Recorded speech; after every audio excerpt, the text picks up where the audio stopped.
ধরেন আপনার ligament injury বা মেনিসকাস ইনজুরি হয়েছে বা জয়েন্টের কোনো একটা সমস্যা হয়েছে, আপনি ডাক্তার দেখিয়েছেন, ডাক্তার আপনাকে বলেছে যে অপারেশন লাগবে। এখন ডাক্তার আপনাকে অপশন দিচ্ছে যে আপনি ওপেন করবেন না আর্থ্রোস্কোপি করবেন।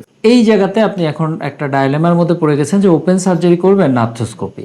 তো আজকের ভিডিওতে আমি আপনাদেরকে খুব সহজভাবে বোঝানোর চেষ্টা করব যে ওপেন এবং আর্থ্রোস্কোপি সার্জারির মধ্যে পার্থক্যটা কি এবং কোন সময় ওপেন সার্জারি আমরা চয়েস করি এবং কোন সময় আমরা আর্থ্রোস্কোপিকে প্রায়োরিটি দিব। তো ওপেন সার্জারি বিষয়টা কি? ওপেন সার্জারি হলো একটি ট্রেডিশনাল মেথড যেটি আবহমান কাল ধরেই ডাক্তাররা করে আসছে। তো এইখানে কি করা হয় যে কোনো জয়েন্ট বা যে কোনো জায়গায় যে প্রবলেমটা থাকে সেই জায়গাটাতে একটা বড় করে কাটা হয়, কেটে পুরো জিনিসটা খোলা হয়, খোলার পরে সেই প্রবলেমটাকে সলভ করা হয়। এটার সুবিধা কি?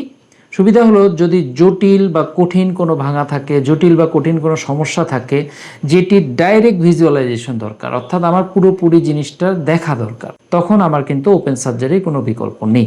এটির অসুবিধা কি? অসুবিধা হলো বড় কাটা, অনেক বেশি রক্তপাত হতে পারে এবং অপারেশনের পরে রিহ্যাবিলিটেশন পিরিয়ডটা লম্বা সময় হতে পারে, ইনফেকশনের চান্স থাকে, তো রিকভারি পিরিয়ডটাতে একটু বেশি হয় রোগীর।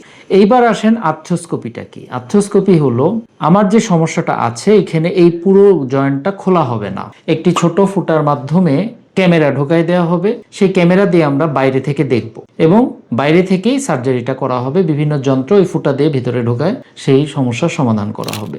তো এটি হলো গিয়ে আর্থ্রোস্কোপিক সার্জারি হয়। তো এখন এটি কখন করা হয়? যখন সমস্যাগুলো আর্লি স্টেজে হয়, যখন ডাক্তার দেখে যে এই সার্জারিটা ওপেন না করেও করা সম্ভব, অথবা যে কোনো ধরনের লিগামেন্ট ইনজুরি, মিনিসকাস ইনজুরি, এই জায়গাগুলোতে আমরা কিন্তু আর্থ্রোস্কোপিটাকে বেশি প্রিফার করি। আর্থ্রোস্কোপির সুবিধাটা কি? সুবিধাটা হলো বড় কোনো কাটাছেঁড়া নাই, রক্তপাত নাই, patient day case surgery, operation করে সাথে সাথে সে চলে যেতে পারে এবং রিহ্যাবিলিটেশন পিরিয়ডটা অনেক কম। তো একই রোগী বা বিভিন্ন রোগীর ক্ষেত্রে চিকিৎসা পদ্ধতি কিন্তু সবসময় সেম না, এটা পার্সোনালাইজ, অর্থাৎ যার ওপেন লাগবে তাকে ওপেনই করতে হবে, যার আর্থ্রোস্কোপি লাগবে তাকে আর্থ্রোস্কোপি করতে হবে। এটি ডিসিশন নেবে অপারেটিং সার্জন। সো আপনি যখন ডাক্তার আপনাকে বলে দেবে যে ওপেন না আর্থ্রোস্কোপি করবেন, তখন এটি ডিসিশন আপনি নিতে পারবেন না, এটি সার্জনকেই নিতে হবে এবং আপনি তার উপরেই আস্থা রাখবেন।